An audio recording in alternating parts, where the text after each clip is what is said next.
yeah, Jim. If you just want to give maybe let's maybe start in so All you're right. from Milwaukee area, yeah? Um, Were you born and raised in the Milwaukee area? I wasn't born in the Milwaukee area, but I moved up here when I think I was 6 years old. Okay. I was born in Evanston, Illinois. Sure. Okay, my girlfriend's from Winnetka area, Okay, so yeah, I'm kind of familiar with the Evanston yeah. area. Evanston's, I think, the first suburb north of Chicago, Hmm.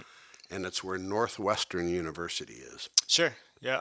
And I was born in Evanston Hospital back in a long time ago. Yeah. And then you moved up to the Milwaukee area? And then, yeah, my dad and mom got a job. My dad got a job up here, and we all moved up. There wa- I have two younger brothers, but only one was born then, and then the other one was Yeah. born in Milwaukee. Gotcha.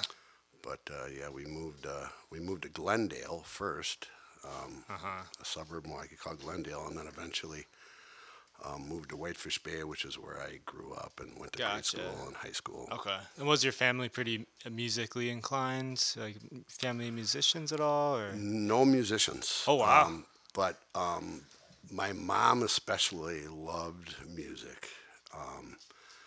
My dad, he loved music too. In fact, he spent my dad lived to be 88 years old and Wow. spent the last 5 years of his life living above Linneman's. Oh wow. And there would be like some days, we'd have a young, he's 88 years old, Yeah. and I'd look out of the sound closet, and my 88-year-old dad was standing there watching a punk band. Wow. He- Nice. he, Yeah. so so that kind of my dad loved music, and my mom did too. My parents were divorced when I was very young, Okay. so I didn't.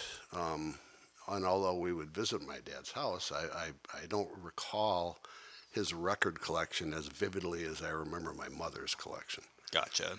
And my mother's collection had a lot of Christmas albums. Nice. She was Mrs. Christmas, and just back when I still think it's probably the best Christmas music that's ever put out back then. Back when the crooners like Yeah, no. Frank Sinatra and Dean Yeah. Martin and Nat King Cole and Yeah.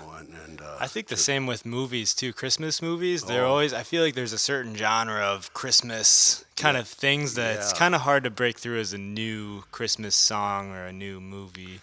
Boy, it'd be great if somebody changed that. Huh? Yeah, You know, right, it's yeah. like, I think Elf is a classic now, but that still wasn't too long ago. Right. That movie. But cool. Then yeah, so you grew up in Whitefish Bay. When did you start getting into? I guess when did you realize you wanted to start a venue or maybe buy a building to create into a venue of your own? well, the venue didn't pop up until I well, I did a whole bunch of things from when I grew up in Whitefish Bay to when I got the venue, but Right, I kind of just fast forward. no, that's all right. But I ended up getting a broadcast degree from UWM, and Sure. I spent 11 and a half years in broadcasting. And So like radio kind of talk. well, I was in radio, but I was a TV reporter for 2.5 years. Oh, sure, okay. In Wausau, Wisconsin, after Yeah. I graduated from college. Yeah. And I was really lucky because leading up to that and during college, I became the morning show producer at WTMJ Radio, which is now it's kind of a right-wing station, which isn't really my political views of things, but it wasn't back then. And I became the morning show producer, which was of the #1 morning program in all of Wisconsin. Yeah. And it was a great. It's one of the reasons I got a job immediately right after school, of course. Sure. Right after I finished my broadcast degree at UWM, Yep. and I spent, including my my internship, and then them hiring me for my internship and being a morning show producer, taking the TV job, and then going back there because I ended up getting hired back at WTMJ. Okay. But not as a TV reporter. I ended up doing like 4 jobs around that building, and I was like working. Oh, so just a little bit of everything. Oh my God, yes. I was a news producer. I was the Well, the first thing I got hired for, you probably don't want to talk about that. You want to, I tend to go all over the place sometimes. Anyway, I spent 11 and a half years in broadcasting. And while I was working there, I lived on the block that Linneman's now sits on Oh, sure. Locust, between Wheel and Humboldt. Uh-huh. And the guy who owns the tracks owns most of those houses on that street. Oh, And sure, and yeah. Kind of and I by Nessum Dorma a little bit. no no Wheel and oh, okay. on Locust where Oh, we okay. are, Yep. Yep. and I right across the street from Linneman's. I lived before I got I see. Linneman's on the second floor, in the building right next to the tracks, and Uh-huh. I know the guy that lives there now. But anyway, Uh-huh. I was there. Was one day I was at my house, and a friend of mine from high school showed up, Hmm. and he goes, "Hey, what's up with Hammer City across the street? That's that motorcycle bar." Motorcycle, yeah.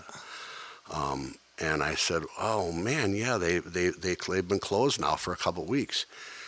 And he said, "Well, are they going to open again?" I said, "I don't know. I really don't know what the story is." So he goes, "Why don't you find out if they're not going to open again? I'll back you in a bar." Now, this is my friend Robbie. Uh-huh. Unfortunately, he's not with us anymore.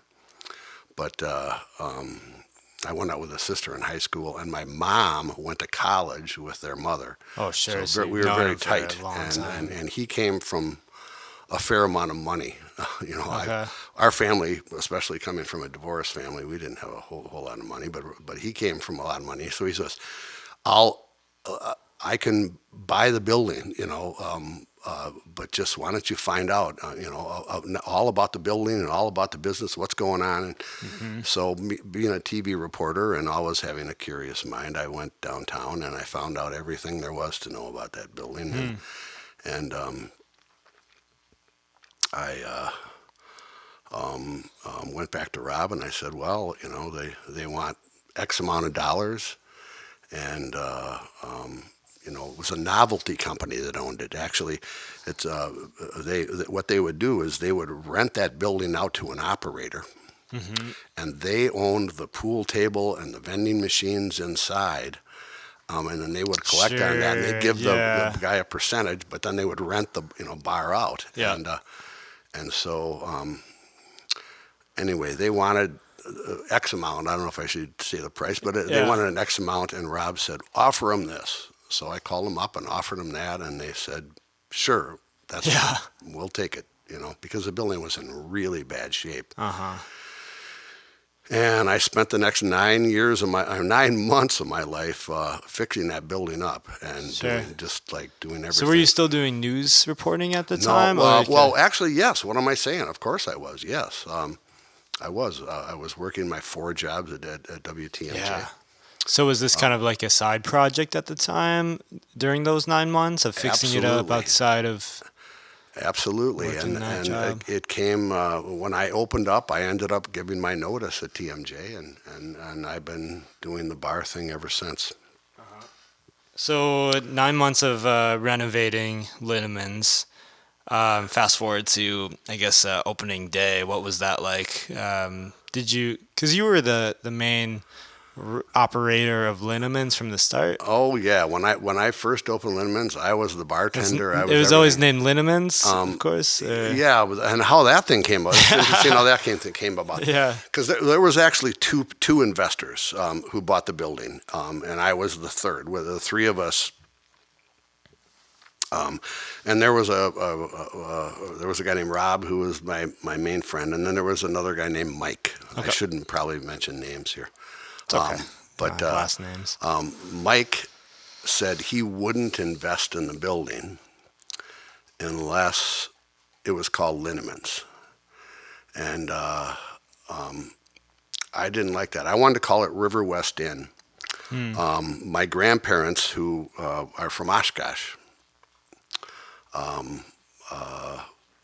they always took us to a place called Jimmy's White House Inn when we were young kids, and because of that, I just wanted to call it River West Inn, Hmm. and Mike didn't like that, and he thought the name should be used, and he said I liked the sound of it, and so Against my better judgment, I said yes, and it became Linneman's River West Inn. And Tommy, the sign maker from River West back then, he lives in Florida now, if he's still alive, hopefully. Hmm. Um, he made a sign for us, and it's been Linneman's River West Inn ever since. Sure.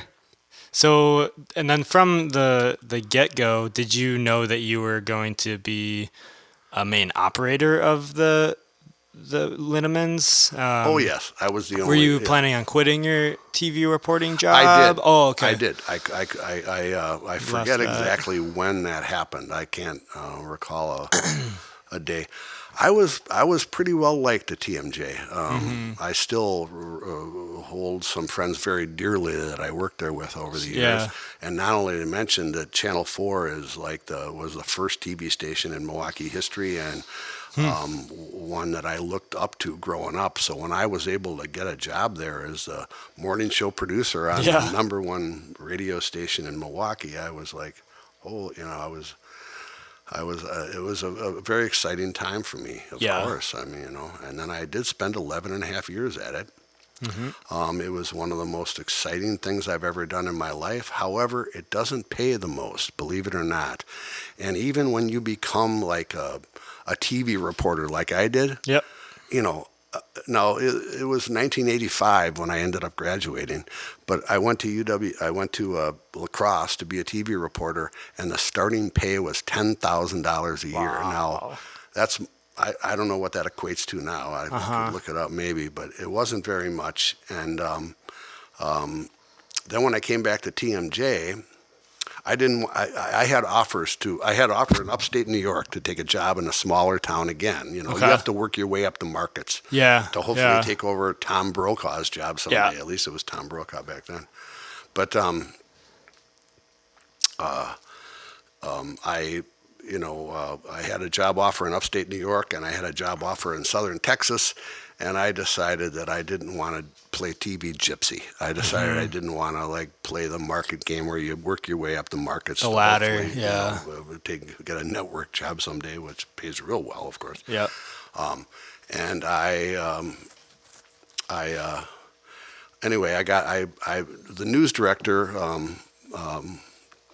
really liked me. I was pretty well liked there when I worked there earlier, and I told him, I said I'd like to come back if it's possible. So he put me to work in the newsroom to start out, and then later on I had my own radio show on Oh, Sundays wow. on WTMJ, Awesome. and once again, that was a part-time job, believe it or not, so it didn't pay that well. Uh-huh. And there are people I talk to now that, got out of broadcasting that were TV reporters Hmm.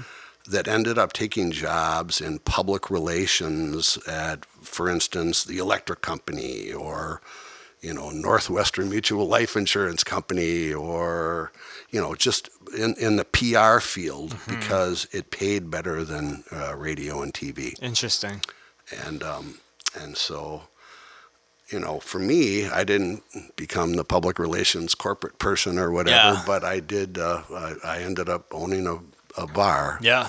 Was there something in particular that drew you to running a bar or slash venue or? Well, I think in my life I wanted to do a number of things. In high Yeah. school, I was an all-state football player, Oh, so no way. I did have a goal of being a pro football Yeah. player. What position were you? I was all-state linebacker, but I was Wow. all suburban conference in Milwaukee, both fullback and linebacker, Wow. both ways. Wow. Good for you. That's Um, that's incredible. and I probably shouldn't get into the football career. Yeah. It's like I was. I tended, well, I got to keep on my focus here. Yep. The focus was what I wanted to do. I wanted to be a TV reporter. I wanted to be a pro football player. Hmm. And then I wanted to be a bar slash restaurant owner because of Jimmy, who was from that Oshkosh restaurant called Jimmy's White House Inn, which still exists to this day. Wow. Yeah, and Jimmy was just a iconic figure up in Oshkosh, Yeah. area. Actually, it's in Budamore, which is a little out of Oshkosh. and I'll have to check it out next and time we're it's a headed up great there. place to Yeah. eat. Amazing food. Yeah. It's now owned by, like I think Jimmy's granddaughter works behind the bar there now, but it's owned by Sure. somebody else. But they still have a really well known, and it's right on Lake Butamore. And one day I was there, and there was two Mercedes-Benz boats Sure. that were parked at the dock. Oh, I was like, boats. Wow. I'd never Yeah. seen a Mercedes-Benz boat Wow. before, and I was like, holy shit! I didn't even know there was Mercedes-Benz Yeah. boats. But Neither. I didn't know that. anyway, those are the three things I wanted to be. Yep. So I ended up, I don't know if it'd be close to being a pro football player. It wasn't even close. But then I ended up being a TV reporter, Yep. and I ended up as a bar person. So I almost got three of my wishes. Well, And maybe you can still be a pro football player. Who Oh, knows? yeah. Who knows? Yeah. Oh my God, I'm pushing. I don't even want to tell you. I'm pushing it. I'm lucky I can, get up and down the stairs without aching. Well, that's pretty. some That's pretty days. awesome. You got the you tried the TV reporting for a little bit, and then how long has it been? So, what year was it that you took over Linneman's? Or It's 1993. 1993. October of 92, we bought the building, Okay. and it was filled with code violations. There was scores of them, 20, 30, Yeah. maybe more, And it was the whole building that you bought. So even the upstairs right, and the whole. yeah, Okay. that whole building. It was Awesome. it was awful. What was in that back room initially? Because we were talking a while ago about the when you first bought it, the stage was in that front room by Yes. the bar. Yes, What was in that back room at the time? it was just a back room. Okay. You It's know, kind of seating like, area. yeah, it was like the hall for the bar. Yeah. Which Was there a is- stage or anything at no, the time? well, no, we ended up building an addition. Oh, okay. I see. So it was. For the first 10 years of Linneman's, there was,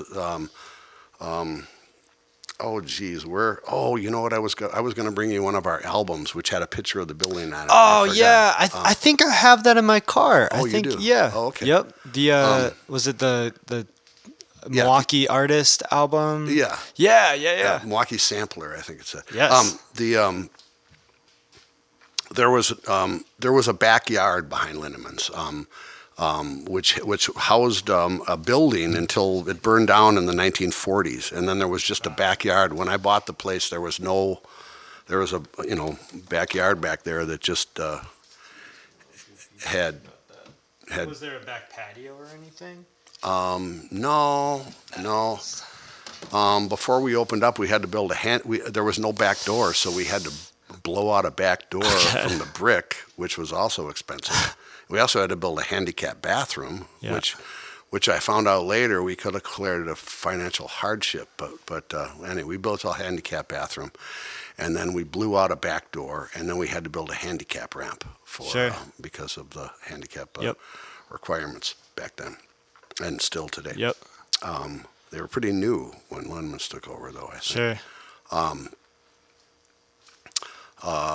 So that back room was an addition that you built Yes. on top of that backyard. If you look closely in the back, you can tell the different kinds of brick. It's Sure, very okay. good, for being it, but because one is 120-year-old brick and Right. one is 20-year-old brick now. And it's right where the back downspout is that comes down from the gutters. Okay. Right about to check there. that out. And that it was 26 feet 2 inches by 26 feet 2 inches. We built an addition from the basement, first, second, and third floor, so 4 stories. Wow. And it was fairly expensive to Yeah. build, even back then. I'm sure today it would Yeah. be like, holy moly. But yeah, and it all centered around a stage, Yeah. So I could have made the stage bigger, but the room would have been smaller, and Sure. I could have made. And then soundproofing was very important. When we built yeah.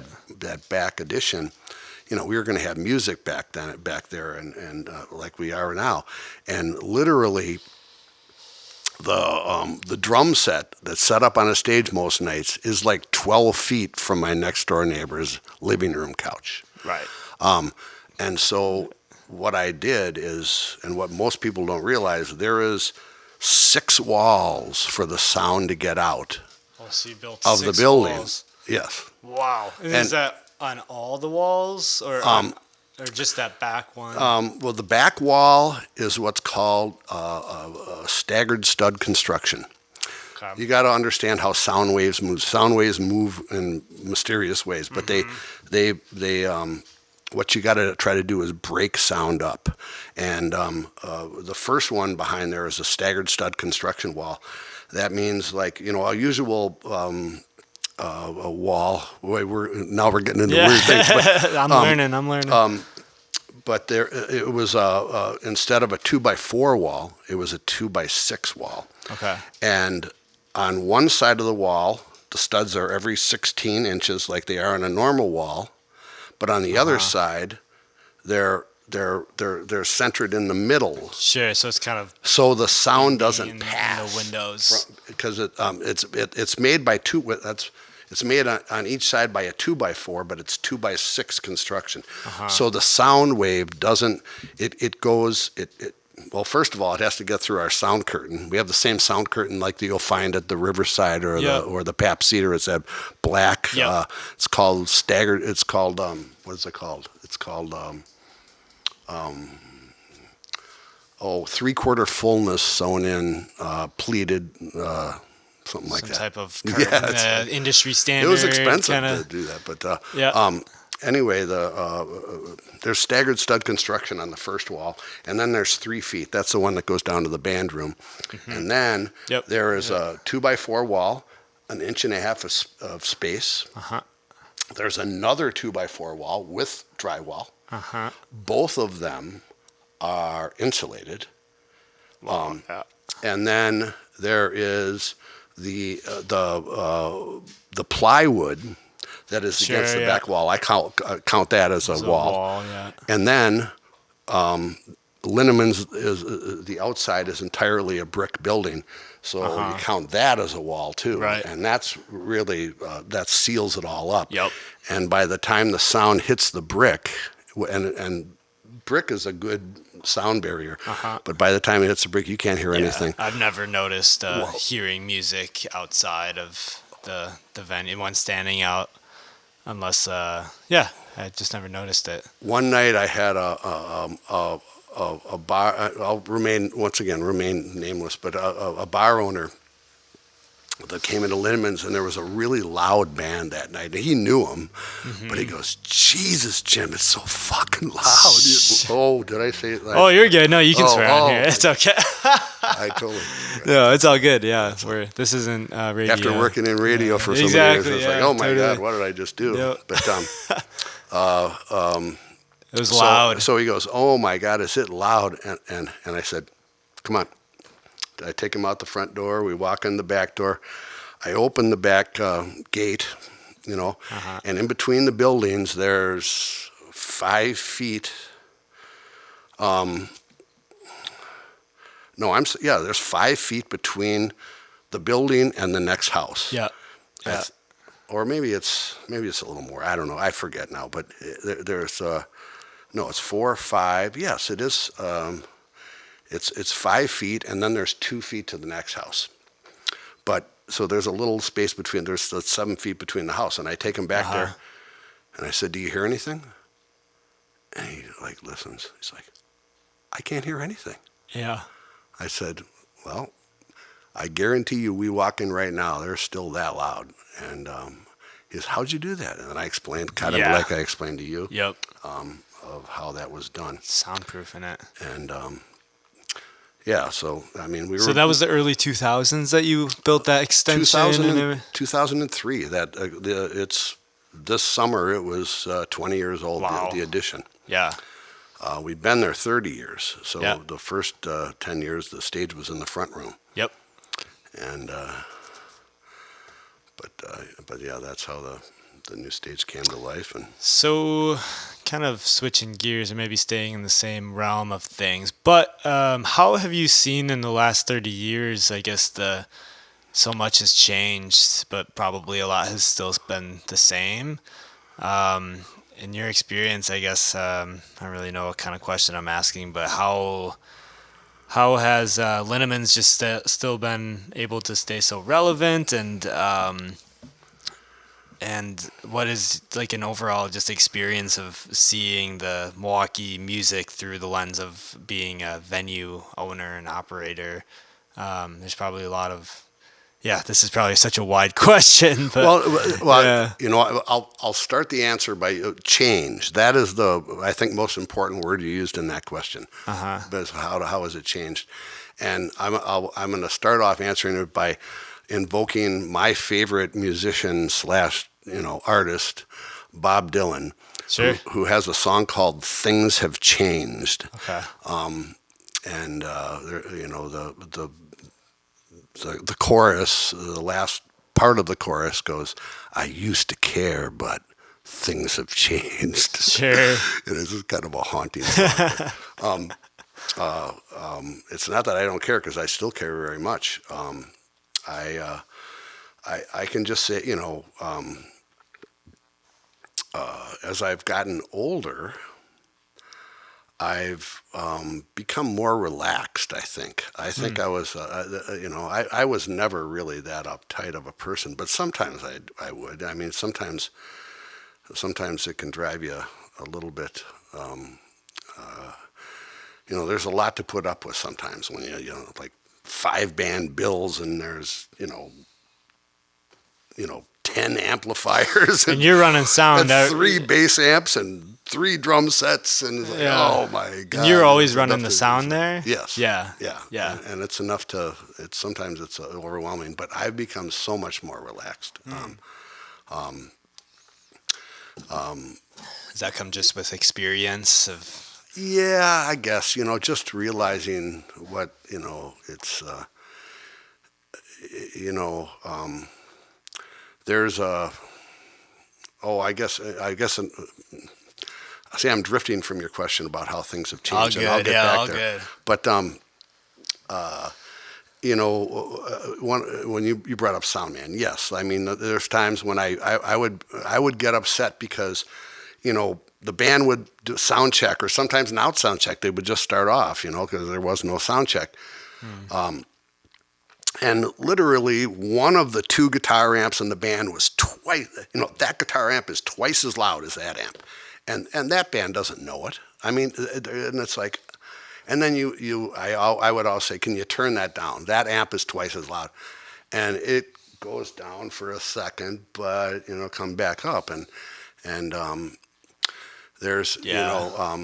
and that's a never-ending thing that started when there became amplifiers, and Hmm. but sometimes it's just it's difficult. It makes it more challenging because when you mix sound, you always have to deal with the loudest instrument on stage, and you kind of mix around that. Hmm. If there's a really loud drummer who's trying to kill that skin that's on that thing, it's like Jesus. Yeah. I don't know how many times I've gone through that. Then you literally have to bring up the levels around it, or Hmm. you're just going to hear that, Right. or when there's one of the guitar amps is just like twice as loud as the other one, you have to bring the other one up and the rest of the things up, or else it's going to sound funny, Right. and then it just makes it all louder. Did you learn how to run sound just by doing it, or did Yeah, I you? mean, when Linneman's first started back, like we were just talking Yeah. about, uh, there was a gentleman named, here's a name I will put out, Scott McClasson. Scott God bless him. McClassen. He lives in Denver now and has for a long time. Okay. And he's kind of semi-retired now. He travels around to all these music festivals on his Harley Davidson. Oh, cool. And, yeah, it's like, Nice. anyway, he is a musician, and he, when we started having live music at Linneman's, he would bring in his PA system. He basically would leave his PA system up Sure. at Linneman's. Except at the very beginning, our open stage started with how music started at Linneman's was I at the time when I got Linneman's was I ran Locust Street Festival. Yep. Yep. And I ran Locust Street Festival for five years, and I like to think that in fact, the city of Milwaukee told us that we increased attendance from like 2,500 to 20,000 Yeah. in my first year, and I still I'm very proud of that. But there was a guy who ran a thing called the Milwaukee Musicians Co-op. Okay. It was a thing in Milwaukee. It was like basically a folk group Uh-huh. of songwriters that consisted of maybe 12, 15 songwriters. Mm-hmm. And two of the leaders, there was a Mud River Lee. Sadly, Mud River Lee just passed away about Okay. 4 months ago. They just had his wake. But Al Williams, who was a sound engineer, I can't remember what studio it was, and he also worked full time at I think like AC Delco Battery or something like Okay. that, a plant that was here in Milwaukee. He, I got the Milwaukee Musicians Co-op to take part in Locust Street Festival Mm. down on the south end of the festival because there wasn't a stage there. Sure. And then So would that be like right by the Linnemans or like no, south? no, way. Did I say south? I meant west. West. Okay. Yeah, Yep. Yep. way down on the west side. Yep. There was no bars down there or anything. So Right. they put a stage down there, and then next to your house here it says Veterans for Peace, and the Vietnam veterans, like, Mm-hmm. they're all over the River West, Yeah. and they volunteered to sell beer. They got a permit and they sold beer to support the stage. Yeah. Yeah. And then and anyway, so It's because of that, then I knew Al Williams pretty well, and Mud River Lee, but Al asked me, because I would tell him how much I was a music lover, and he said, "Hey, can I start an open stage at your place?" So he started. That's how Linneman's open stage started. Al Williams started running it, and Al brought in his own PA system to begin with, Mm. and he was good because he was a sound engineer. So when you say Linneman's open stage, is that like the open mic? Yeah. Yep. Okay. Yeah, That's Wednesday nights. Yep. That's how music started at Linneman's. Sure. Started with Okay. that first. Gotcha. And it's been going on every I see. Wednesday since then. Yeah. I mean, to this day, open stage, and there are so many musicians that have played our open stage. It's like it's Yeah. hard to even comprehend it. Over the last 30 years, and I don't know how many, 52 times a year or whatever. That's Right. a lot of open stages. But that's how music started at Linneman's. How it started on the weekends was one of the girls who was a bartender at Linneman's back then, Kim, lived next door to Nice. Linneman's, and she wanted to bring her this band in for her birthday party, and they were called 9-Volt Jubilee. Okay. And two of the people that were in 9-Volt Jubilee had just played on Saturday Night Live. Oh wow. In a separate group. There was a band from Milwaukee called the Spanic Boys, Okay.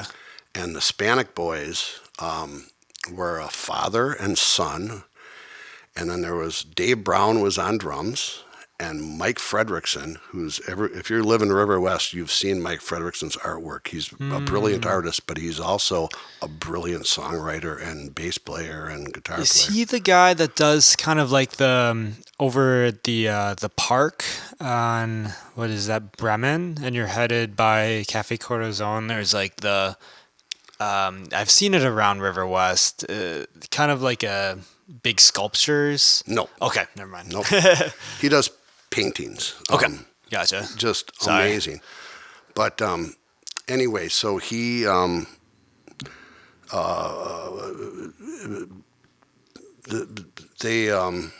the 9-Volt Jubilee featured Mike and Dave, who had been on Saturday Night Live. And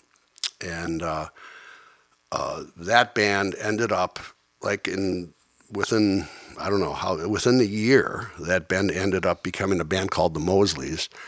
And they asked one of the members to leave the band. And they brought in, no, they didn't. They just asked one of the members to leave. And then it became a three-piece band. Okay.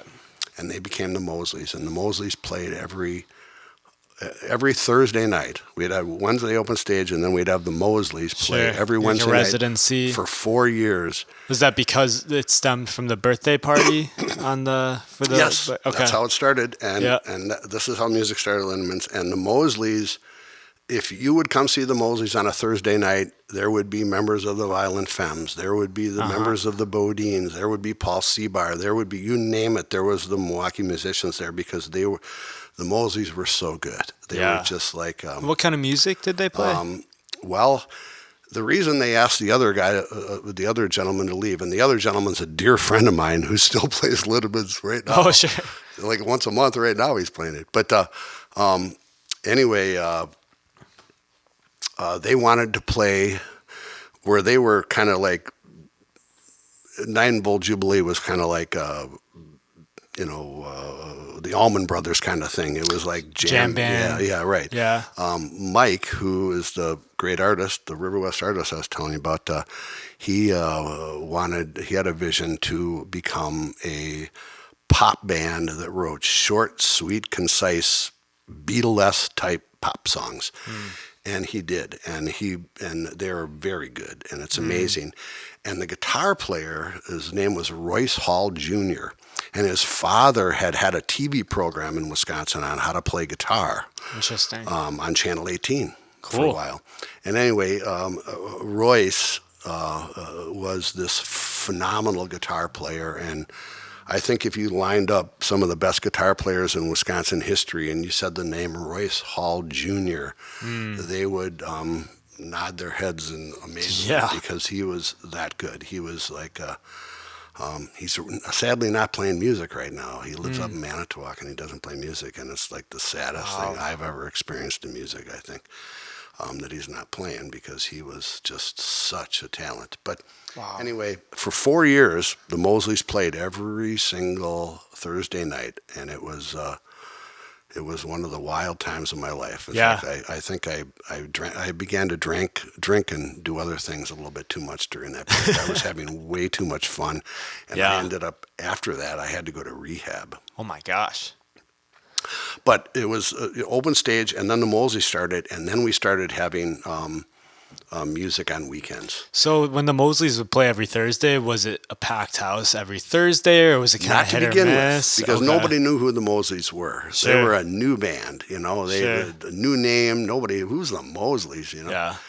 And but they quickly caught on. Yeah. And yes, So then like every it was hard Thursday. it was hard to get in. It was hard to kick people out too. Wow. And what Wow. the most amazing thing about the Mosleys was that they were late night starters. Mm-hmm. Nowadays, after the pandemic, what's going on now? It's like music starts at 7 or 8 Yeah. o'clock, and it's over by 10:30 or 11. People want to get to bed, and Back then, the Mosleys wouldn't even start till 10:30. Sure. I'd have people come up to me and say, "I got to work tomorrow. When is this band gonna freaking start?" And there wouldn't be an opener or anything. and or- then at the end, no opener. They Yeah, would just play, just them. and they could play forever. Yeah. And they would just you just say, I literally would have to unplug them at the end of the night. Sure. Because they wouldn't stop. There was this one story of, the place was packed one night, and they're like usual, and they were playing, and I was really drunk that night, and I was leaning against the wall, and somebody comes up and says, "Hey, Jim, it's 20 minutes past bar time." I said, "What?" I look up. It's 20 minutes past bar time. That's illegal, especially Yeah. when you have 100 people in the bar or whatever, and the band is blaring. And I say, "Oh my God, it's 20 past bar time." So I make my way through the crowd up to the stage, and the band stops playing, and Mike Fredrickson, I tug on his pants, and he looks down, and he goes, "What?" I said, "Mike, it's 20 past bar time. You got to stop." And he goes right up to the mic, and he goes, "Jimbo says we can play a couple more. 1, 2, 3." Oh my And god! then they go right into another song. It's like,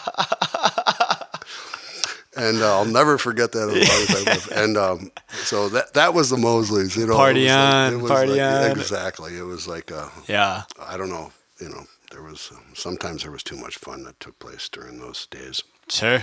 Sure.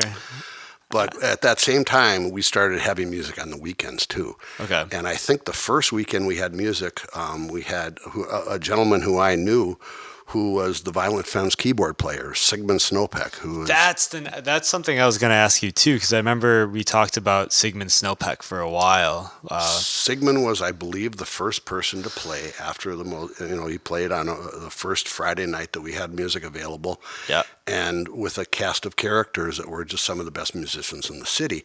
Sigmund, I by the way, I had the honor of like 4 years ago, the Whammies asked me to induct Sigmund into the Wisconsin Music Hall of Fame with the speech, and I had to dig up things. But Sigmund played, and then the next night there's a band that's still around a little bit called the Invaders. Okay. They're a reggae band, Oh, but cool. they were, I think, the second band to ever play at Linneman's on the weekend. And then from then on, it just that's how music was born at Linneman's. It was, Yeah. So Sigmund Snowpeck, was he? I forget exactly what we talked about him. He was a keyboardist in the Violent Femmes, and then he had a different band. well, before the Femmes, Sigmund became extremely well known. Okay. He grew up in Waukesha, Okay. which is, and there's something about the water out in Waukesha. That's where Les Paul's from. Exactly, That's where the yeah, Bodines right. are from. Sure. Sigmund, there's other examples I can't think of right now, but it's always been a breeding ground for music. Yeah. And Sigmund, now I forget where I was going here all of a sudden. He had his project before the Femmes. Oh yeah, no. Well, he was in a band, a number of bands, the Sigmund Snowpeck Project, and then he formed a band called the Bloomsbury People. Okay. And the Bloomsbury People were signed to MGM Records in Los Angeles, California. Yeah, and remember you telling MGM me, was a movie studio, huge. In fact, it still is. Yep. You know? And they had a record division back then. I'm not sure if they still do. That'd be something to look into. Sure. I really don't know if they do or not. But Sigmund, the Bloomsbury People were signed to MGM Records. And How did that come about? Just some guys in Wisconsin. yeah, probably they were at some festival, and Sigmund was wild. He's a keyboardist, and he is amazing. Yeah. I mean, there's a reason why he's got such a reputation. Yeah. But so the Bloomsbury yeah. People, this is what kicks it off. This is in 1970. Mm-hmm. Sigmund, there's a festival. Woodstock took place in 1969. Mm-hmm. In 1970, there was a thing called the Atlanta Pop Festival. Mm-hmm. And there was somebody who dropped out on, I believe it was the Saturday night, and they were going to be the first ones to play. So in other words, they were going to play at noon, and the person playing last on July 4th on that Saturday, 1970, was Jimi Hendrix. Sure. So there was a 12-hour difference, but to this day, Sigmund can say he opened for Jimi Hendrix. But yeah. this is the story is that because of that band dropping out, MGM Records lobbied, got him into the festival. They played the first slot in front of 500,000 people. Crazy. Google Atlanta Pop Festival and look, and they estimated 500,000 people. How many musicians do you know that have played in front of 500,000 people? Absurd. Sigmund was one of them in 1970. This is Yeah. years before he would join the Violent. The Violent Femmes Yeah. didn't even come about until, I think. And that was in Atlanta? Yes. Atlanta? Okay. I remember you telling me about that too. And so the Bloomsbury The people? Bloomsbury People. And one of the amazing things about music is Sigmund would come home after appearing in front of 500,000 people with the Bloomsbury people and quit the band. The band fell apart, and Sigmund began writing classical music. And Oh he my would his gosh. next things he would do would write two symphonies, and perform both of them with the Milwaukee Symphony Orchestra at Yeah. the Performing Arts Center downtown Milwaukee. The symphony just moved from the Performing Arts Center to the new place on Wisconsin Avenue, Yeah, I and I forget can't what. think of the I name. think The it's Warner is the Theater. Warner. Okay. Yeah. Yeah. So that's the symphony's new home. But for many years, it was at the PAC, the Performing Arts Center on Water Street Yep. there. Yep. And anyway, Sigmund would write two symphonies and perform them to sold out audiences both times.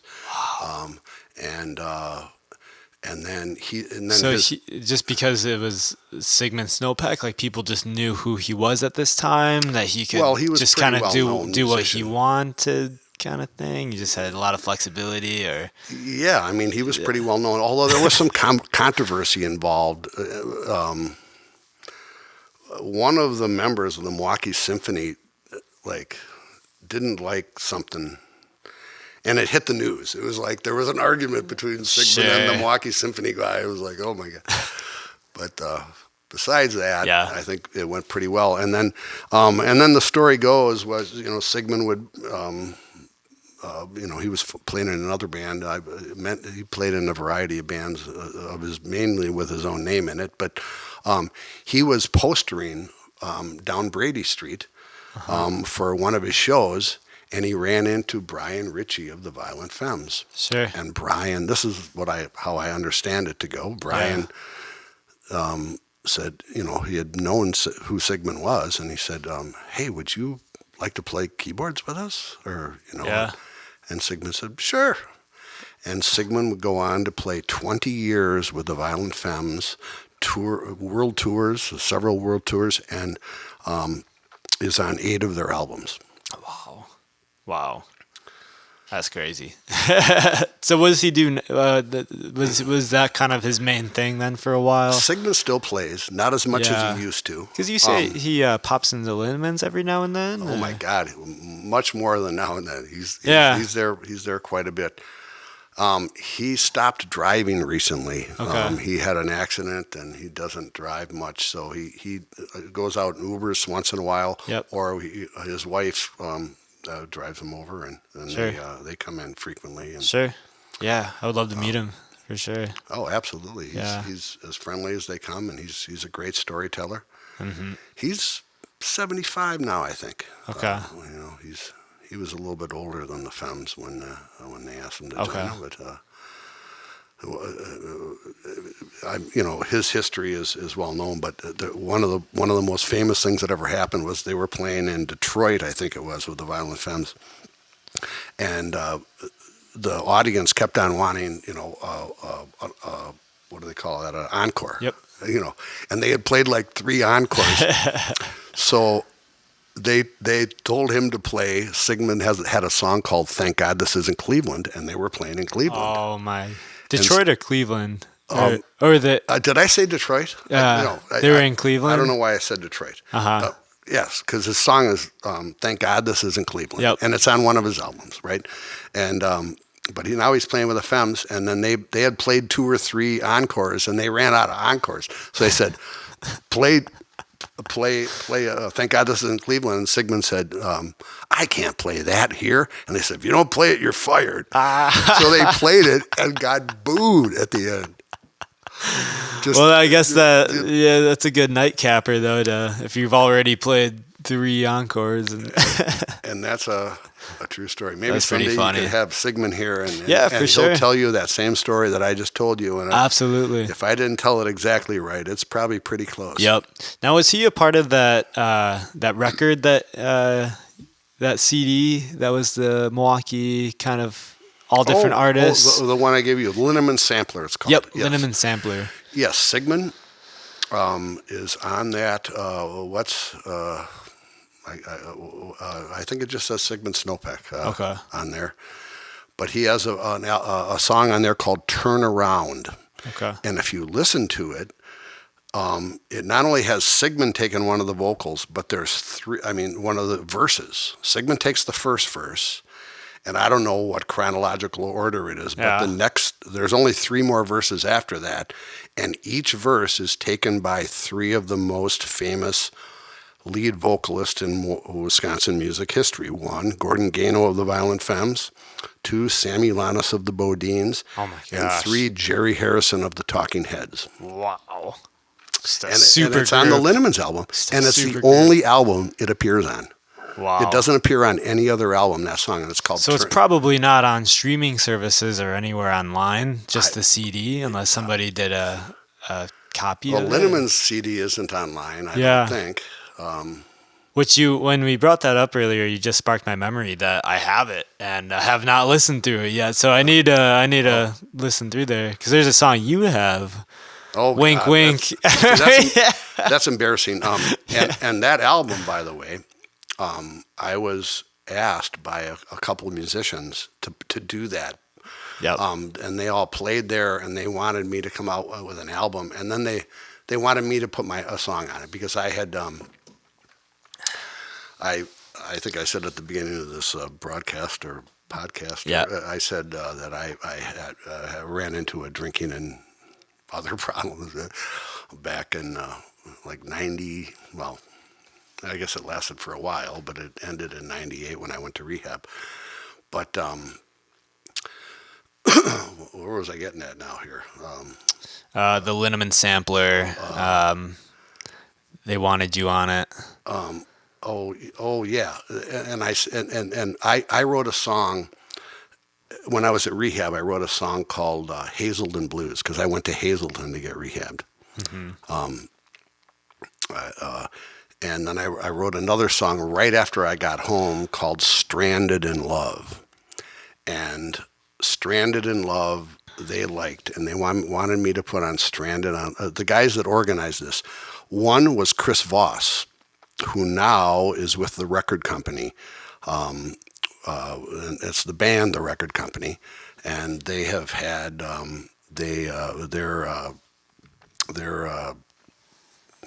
they've had like 4 top 10 hits on Billboard. Oh my gosh. Yeah, I probably would recognize them, but I've never record company. Yeah, I know it's confusing because the record company and but the band is called the record company. And Yep. Chris Voss, grew up playing on our open stage and even admitted he was underage when he started coming. Yeah. But anyway, Chris Voss, who initiated the album, he said, "Look, you got all these great people. You can have, Sigmund, ranging from Sigmund to all these guys that." And there was a lot more than that, but somehow those people who ended up on the album. But Chris said, there was a few people who said, if Jim doesn't put his song on, then I don't want my song on. And it's like, oh, not man, going I don't on. want to go there. It's like, come on, So anyway, Yeah. I ended up having to put my song on, and it was recorded in Sigmund's lakefront apartment with one microphone for Sure. both the guitar and the vocal. Yep. One Nice. microphone, just All you like need. that. All you need. And it's not the best sound. And what I'd like to do before I get too old is re-record that and a few of the other songs that I've written and try to come out with my own EP. Awesome. Eventually, I've had. Yeah. But that's hopefully I start focusing on that and I end up, I've always been a news junkie. I was a TV reporter, as I Yep. told you, and I've just always been. So I watch a lot of news, and I watch all the news stations just to get the perspective because some are Yeah. on this side and some are on that Yeah. side, and it's just you just want to get a balanced view of things. At least I try. And Yep.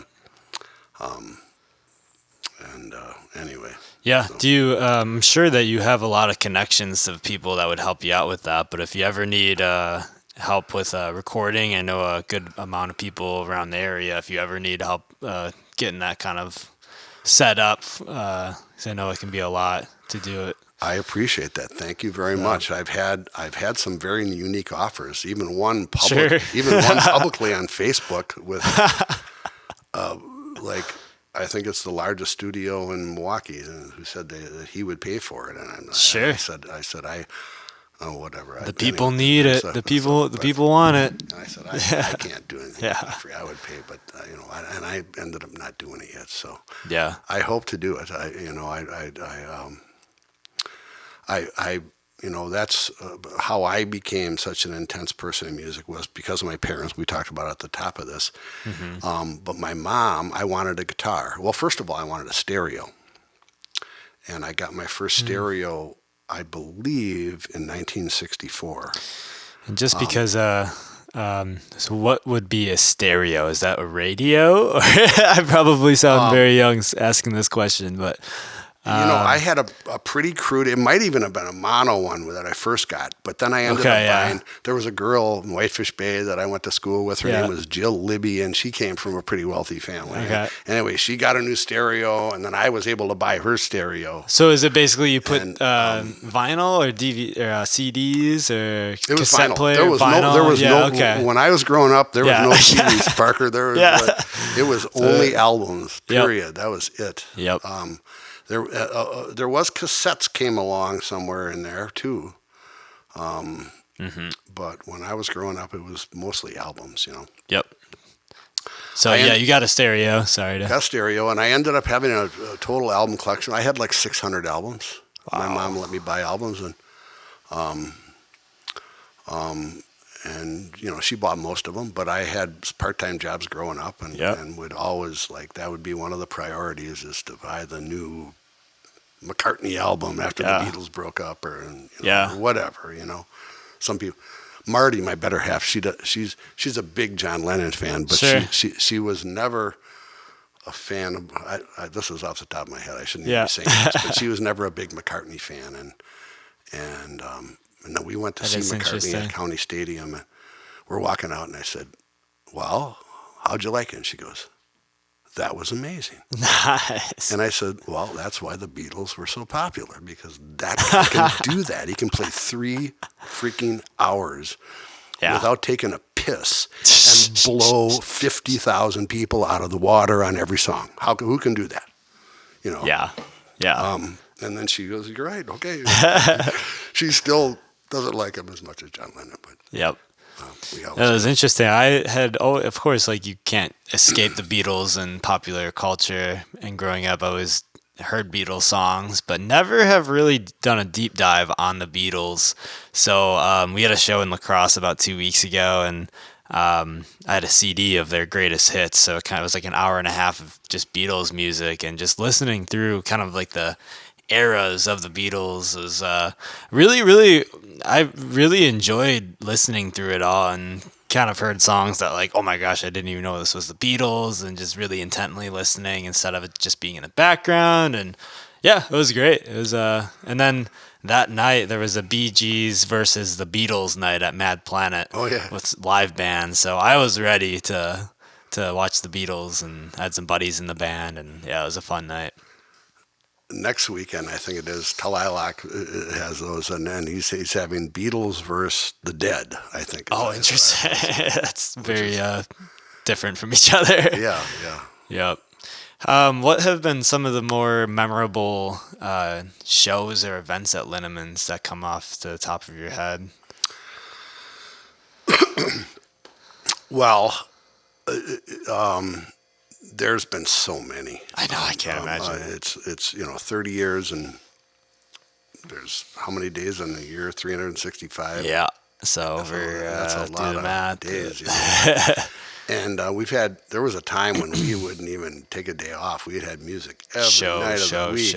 And now we try to take Sundays and Tuesdays off, but that doesn't work. There's always somebody who wants a Sunday for some reason, and we always take Tuesdays off. That's pretty, if my favorite Bob Dylan came, I would know. Oh, right. But no, but that will never happen. But so we take Tuesdays off. But you never know. I feel like he could do a very secret show. Oh well, some kind of thing. That's not at 83 years old almost now, but he's. We just saw him. I just saw him in Milwaukee. I saw him at Riverside Theater. He was just here a couple weeks ago, and I got second row seats, and I kind of Wow. wish that I didn't get second row seats Hmm. because I I just couldn't hear it as clear. Yeah. They hang the speakers up here, and that's way over your head. But they do, for the people in front, they do put a series of speakers across the Yep. front that are facing out. But we were right in the middle of those, like Right. and so I just couldn't understand this. I wish I would have been like 15 or 20 Maybe rows just like right. back. Yeah. Kind of I, sweet spot for the yeah, sound. yeah. But besides that, I thoroughly enjoyed it. The first time I ever saw Bob Dylan live was in 1974. It was January 3rd, and to this day, it is the best show I've ever witnessed. Hmm. Ever. Anything. It was with the band, and he had, played with the band. And it was his first. It was his first show of that tour of 1974, and he hadn't toured since '66. 8 years. He Wow. took Oh my eight years gosh. off touring, and one of Whoa. the reasons is because he went electric, and he went over to Europe, and it wasn't received well, is to put it mildly, Hmm. by some of the people, and you can and it got so bad that I don't know if you know who the band is, but the band Mm-mm. there's a thing called the band, and the drummer was Levon Helm. All the band members are passed away now except one. There's only Okay. one left. But Levon Helm was the drummer of the band, and it got so bad in Europe that he quit the tour because they were getting booed, and he couldn't take it Whoa. anymore. And he flew home, and they got replaced by, I think, Nick Jones, was some drummer they hired to Huh. finish off the tour. And Wow. Dylan wouldn't tour again until 1974. Wow. First night, he played two shows in Chicago to kick off the Whoa. tour. I was at the first one, Wow. and it was, like I said, the best show I've ever witnessed because they were going to take no prisoners. They had lived through that earlier, and Dylan went 8 years without touring. Can you imagine? No, No. he played the Isle of Wight festival in front of 500,000 people in Europe and Hmm. in England, and he played. I think he did 2 years of that, and then he played the concert for Bangladesh, but he didn't tour. You Hmm. know. On a tour for 8 years, and I saw the first one, and Wow. it was unreal. You just had to be there to see it. Was did he play more electric or was it acoustic He again? played, I think it was 6 acoustic songs. Okay. He played a set with the band, and they were. He started off with some Dylan songs, and then the band took over, and Dylan walked. No, no, wait, that can't be right because. Oh yeah, I think it started with some Dylan songs. Uh-huh. Then he walked off, and then he walked on and played some more electric songs with the band, and then they all walked off except Dylan, who said, "Back in 5 minutes." He only said 4 words all night, and then Oh, he didn't and say anything? and then he came. Wow. No, he doesn't talk during the Yeah. shows, and then Yeah. he came out and with a white shirt on and a white hat, and you can find it on the internet. There's Yeah. anyway, oh, Yeah. don't. Yeah. I But was gonna say he that's came out and he played those 6 acoustic songs, and I was in the mezzanine on the side, and I thought that the rafters were going to cave in. At the end of the songs, there was so many people stomping their feet, and it was. I was at the stadium when the Brewers, when Cecil Cooper got the hit that sent the Brewers into the World Series in wow. 1982, and that I thought the upper grandstand where I was going to cave in.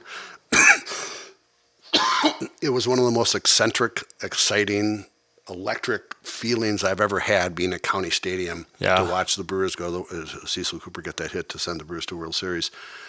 The only thing close to it was watching after Dylan played acoustically. One guy, Just one one, acoustic yeah. guitar in front of 25,000 people in Chicago Stadium, and just people stomping their feet after the songs and just the roar that went out. It was just electric.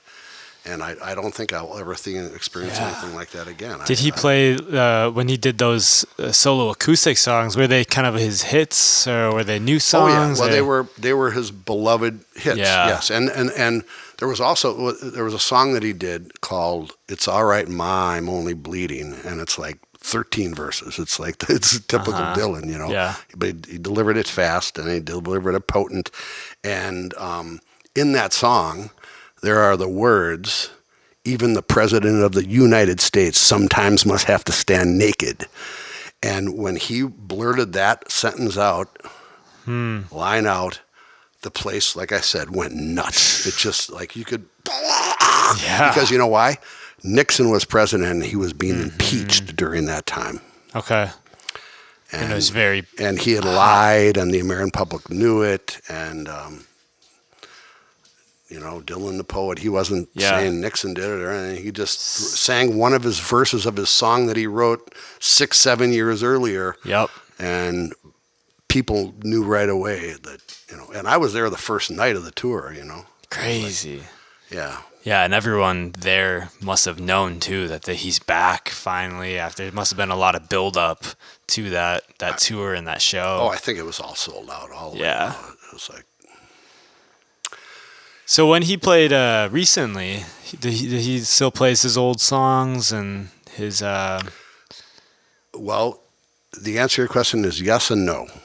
A little bit of. He played the old songs that he came out with a new album called Rough and Rowdy Ways, and those are all new songs that he played every one but one on the album. Sure. So he played every one but one on the album, but then he also played,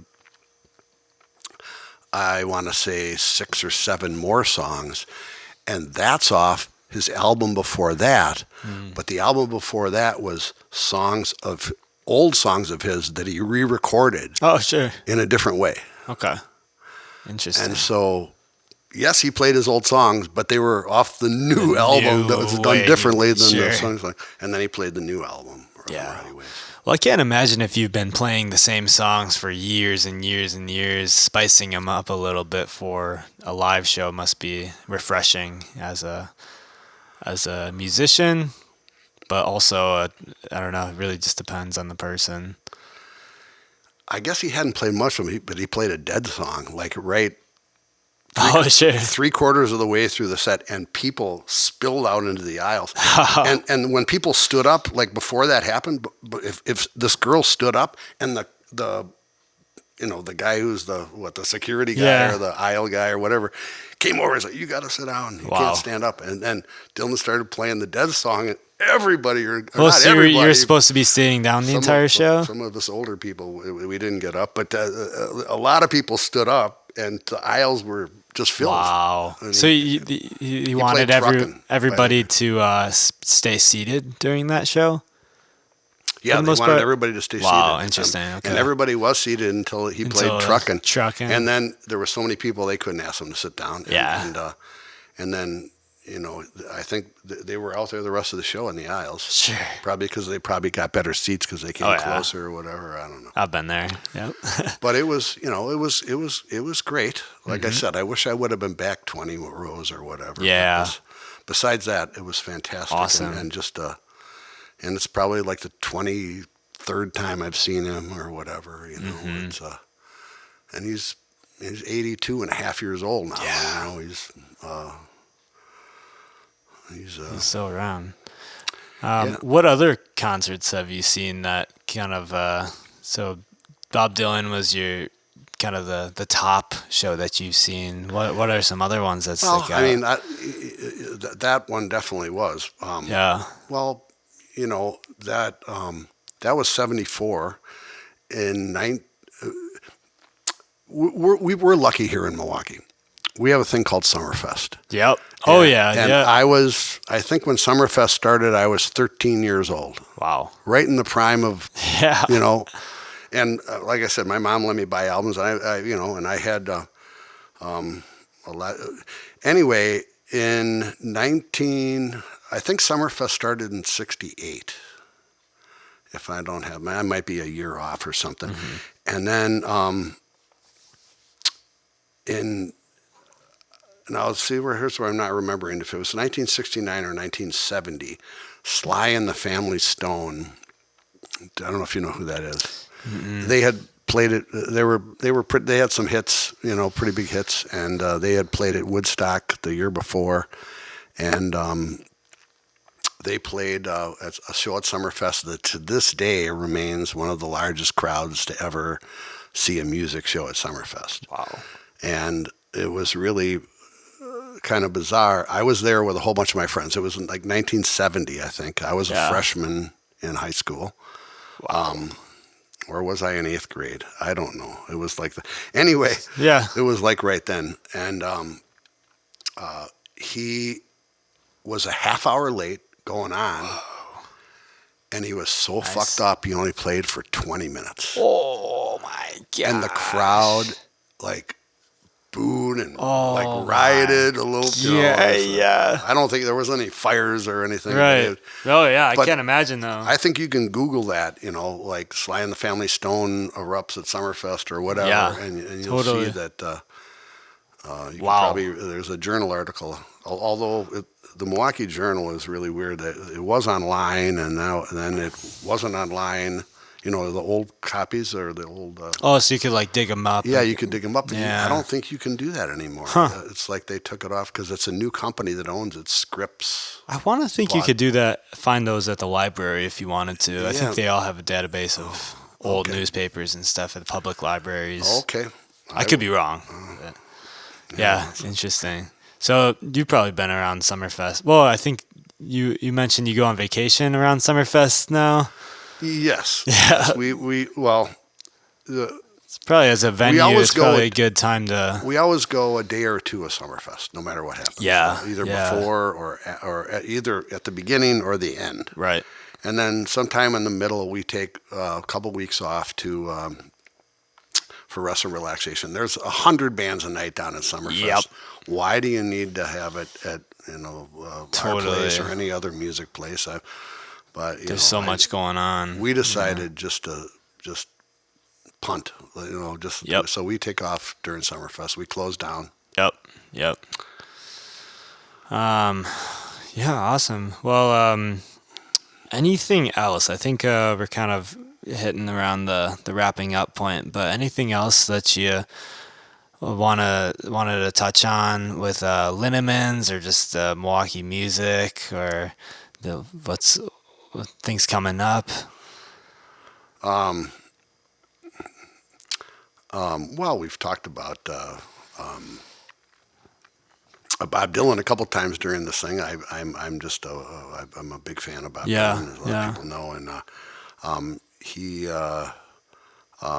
we every night before Thanksgiving we always have a Bob Dylan tribute, and that's coming up. At Linneman's? Yeah, that's Sure. that's coming up pretty quick. And The that, Wednesday? Like the Wednesday? Wednesday before Sure. Thanksgiving, Yep. November 22nd, I think it is this year. Yep. And we have, this year we have, I think, 17 or 18 acts that do one or two Bob Dylan songs. Oh my gosh. And, Oh, wow. And it, goes pretty fast, boom, boom, boom. And it's the one time that Marty and I get up and play together on the stage. Really? My better half, Yep, Marty. yep. Bart, She's behind the bar? yes. Yeah. And I'm usually behind the soundboard. So she drums, and she's drummed Really? since high school. Whoa. Maybe, what am I saying? She's probably drummed. Her grandparents bought her a drum set, and I can't remember exactly the year, but it might have been grade school. She's had drums for a long time. Whoa. And she's been a drummer, although she didn't do it professionally or anything. Yeah. But yeah. but some people say that she's a pretty good drummer. I'm not a knowledgeable enough musician. My mom bought me a guitar. I think we were touching on that and never got into it. But my mom bought me a guitar, and I've been playing guitar since I think '68 or thereabouts. Mm-hmm. And so I play guitar for that, and every year my brother brings about 15 people, Mm-hmm. and they all it's a fundraiser for the Hunger Task Force in Milwaukee Cool. during their most needy time of the year, which is always during the holidays. Mm. And so my brother brings like 15 people, and if I don't do the song Hurricane, I don't know if you know that one, but Mm-mm. it's got like 11 verses, and it's a long song, and it's about a boxer who was accused by unjustly accused and convicted, but they got him out. Bob Dylan got him out by writing a song to raise consciousness about it. And Hmm. Interesting. anyway, so we do. Yeah. Marty and I play together. That's the only time we play together. We do Hurricane, and then this year we're doing a song called "Abandoned Love," which is Okay. a song that was going to be on Desire. If you probably don't know that. No, yeah, I'm not as big of a Bob Dylan. Like I've never done a deep dive on him, like I mentioned with the Beatles. But I know like "Simple Twist of Fate" is one of my favorites. Oh yeah. That's a really cool story one. And then just his classic ones. I like I don't know, just I don't know him by name, but if I hear him, like, oh yeah, this is Bob Dylan. But I feel like he's got a lot of music. He's got like 68 albums or something Crazy. like that. And, Have you listened to every single album for the most part? no, or- Okay. I have not. I grew up listening to him from the very start. Yeah. Either on the radio or when I got my stereo. My Mm-hmm. mom got me my first record player, and my mom wouldn't let me use her record player for a little while there, but Mm-hmm. that didn't last very long. And that's when she didn't want me to. But yeah, I mean, I've been listening to them the whole time. Basically first Mm-hmm. album, and I think my first album I bought was Blonde on Blonde, which is a really great album. But Yeah, he just seems such like an eclectic artist, and he's like just so different from everybody. And from what I've heard, as he's kind of morphed throughout the years, he would always do one thing, and then everyone would expect him to do something, and then he would just be all the way over here, just completely unexpectedly, just switching it up and keeping it fresh and doing what he kind of wants to do. Is what it seems like. isn't that what musicians do? Yeah. I don't know. You're an entertainer, and Yeah. I don't know. Yeah. Listen. I've heard. One of my dear buddies, a musician who's played at Linneman's for years, was on Facebook the other day and said, I'm sorry, but I've just never got Bob Dylan, and Uh-huh. and then he said, but after hearing Jim Me and then another songwriter that he brought down from the Appleton, Green Bay area, talk about Dylan the other night, I've decided to dig in. And then, so I'm going to be listening to Dylan by the fire today, and they showed a fire they had built outside, Oh, sure. and there was like a pretty big response to that. Some of people just like, I just don't get Dylan either, and other people is like, he literally changed the face of music in the world. Yeah. The Beatles changed their songwriting because of Bob Dylan. I mean, they're at least you could argue that, but I think that's pretty well known. But if you, I think one of the Rolling Stone magazine writers, which is still a pretty big thing in music publications, but was pretty big back in the '60s. They declared, Bob Dylan changed the face of music. I remember Tom Petty. Do you like Tom Petty? Yeah. Okay, Tom Petty is on one of those music things. I forget what company puts it out, but it was. I think it might have been Billboard. Top Whatever. the Yeah. top 100 records, and it's like an hour and a half program, and it goes through all the things. And Like a Rolling Stone was the number one song, and Tom Petty goes, he changed my life. Yeah. I mean, I wouldn't be here today if it wasn't for Bob Dylan. Right. I mean, he influenced only the best. I mean, all the Beatles were just. I mean, Right. were maybe Paul McCartney wasn't, but Yeah. Where was Bob Dylan from? Bob Dylan was born in Hibbing, Minnesota. So Sure. he's a Wow. Midwesterner, Yep.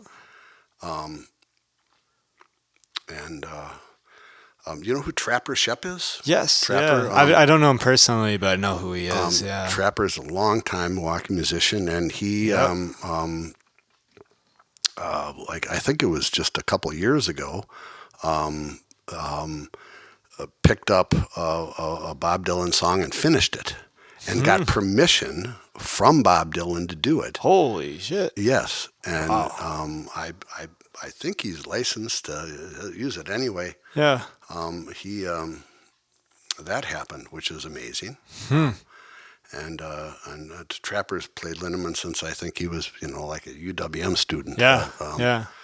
And so I've known him, and he's going to be playing Arnada Bob this year. That's yeah. Is he gonna be playing that song? Yes. Yeah. Yes, he Actually, should. actually Yeah. is. Yeah. As he should. So that's exciting. Yeah. Very cool. So you got that coming up. We just passed our 30 years, Mhm. 30-year anniversary at Linneman's, and we're that's a Congratulations. Yeah. that's a ways, and it's not an easy business. Yep. The bar business, but especially the live music bar business. It's Sure. just not, um, you know. There's that one poet who said, the live music business is, dirty. I'm never going to say this right. But he Yeah. said it's Yeah. scummy, dirty, and evil. And he goes, Uh-huh. and then there's a po- and then there's a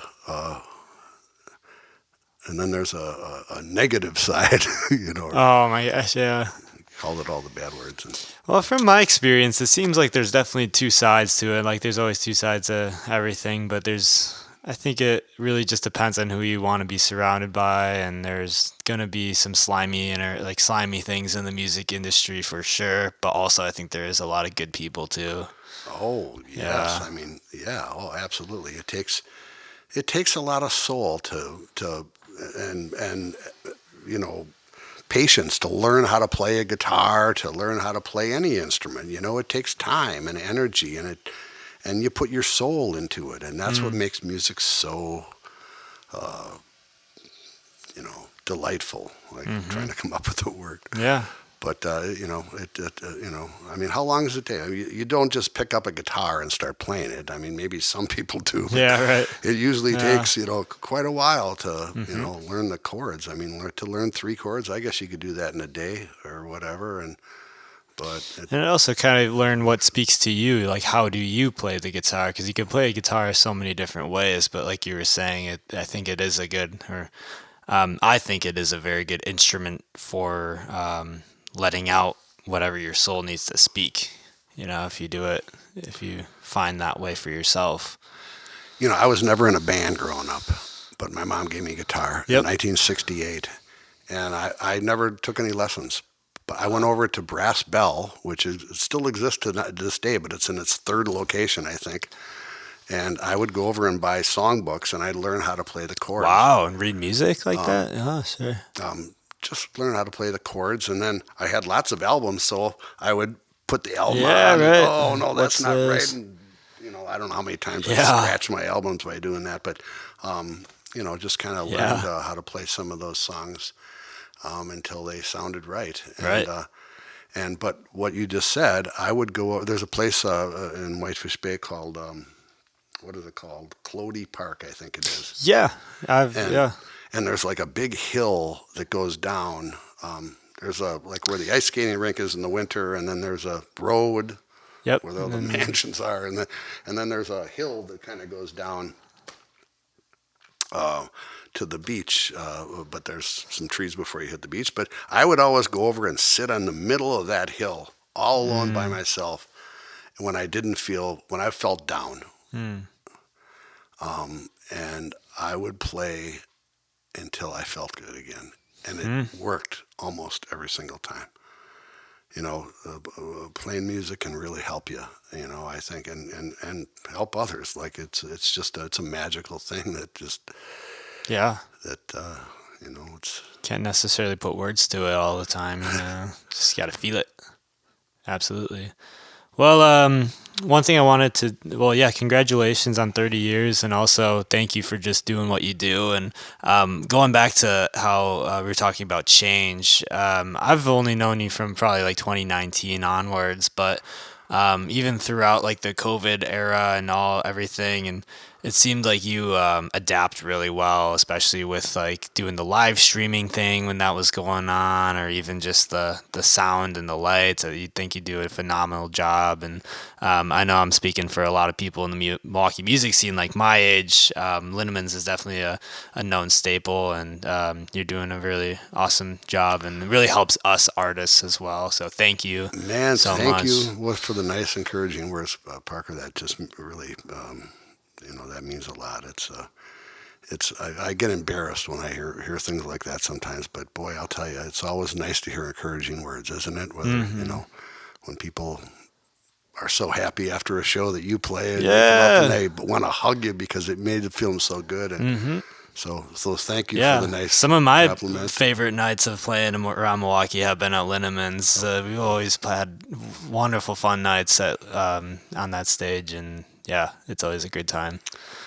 Well, So, that makes you feel good because I got into the bar business because I wanted to have fun, and oh yeah, at the beginning I had a little bit too much fun, but um, that's what life is about. Is if you can't enjoy it, why do it? I mean, I yeah, don't know. absolutely, having fun.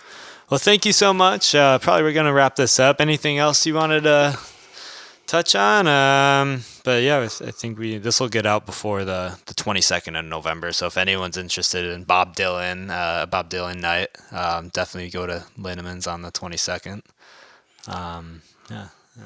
Well, thank you very much for having me. It's an honor, and to come over to a fellow River Westerner's house too, and Yeah, absolutely. I've lived here a long time, and I love the River West. And some people are scared of it, but it's